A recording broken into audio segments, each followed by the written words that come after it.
څه نه وایم، بس دا مثال پاک دی، جنگ دوزخ دی او جنگ کوونکی خشاک دی. نور څه نه وایم، بس دا مثال پاک دی، جنگ دوزخ دی، جنگ کوونکی خشاک دی.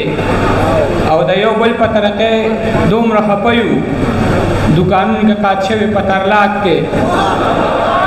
د یو بل په طرقې دومره خفه یو، دوکانونه کې قات شوي په ترلاک کې.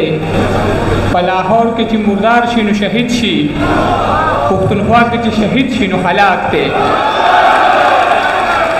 په لاهور کې چې مردار شي نو شهید دی، پښتونخوا کې چې شهید شي نو هلاک دی.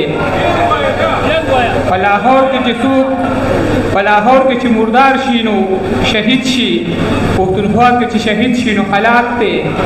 او مدرسو ته پیغلې ځي زلمي یې څاري، دا حالات زموږ څومره شرمناک دی.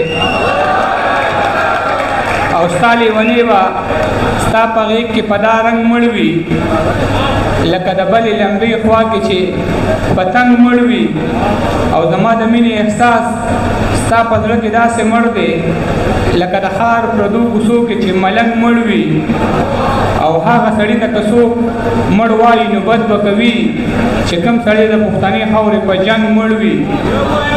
هغه سړي ته که څوک مړ وایي نو بد به کوي چې کوم سړی د پښتنې خاورې په جنګ مړ وي. او هغه سړي نه لوګټه او څادر دواړه تاو کې چې کوم سړی د لوګټې څادر په ننګ مړ وي، چې د حالاتو د بلې د پیغلې خوا ته رسي، هغه عاجز به د وختونو په پارسنګ مړ وي.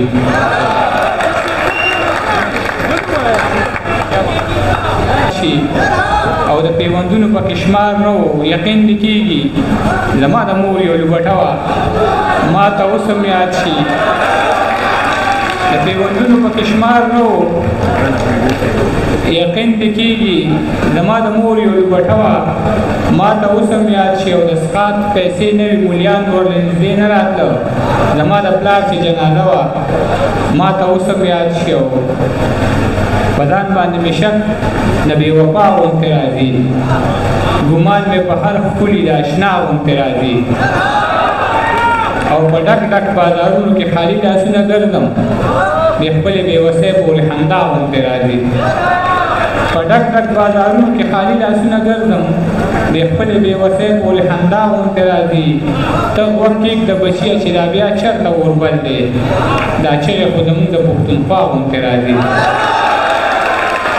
ته غوږ کېږده بچیه چې دا بیا چېرته اوربل دی، دا چغې خو زموږ د پښتونخوا غوندې راځي. یا خدایه د خانانو محلونه دې آباد وي، زموږ په دروازو کې دې رڼا غوندې راځي. او چشمان یې دواړه سره وي د پښتون په درد او غم، د شپې راله په خوب کې یو بابا غوندې راځي. عاجز یم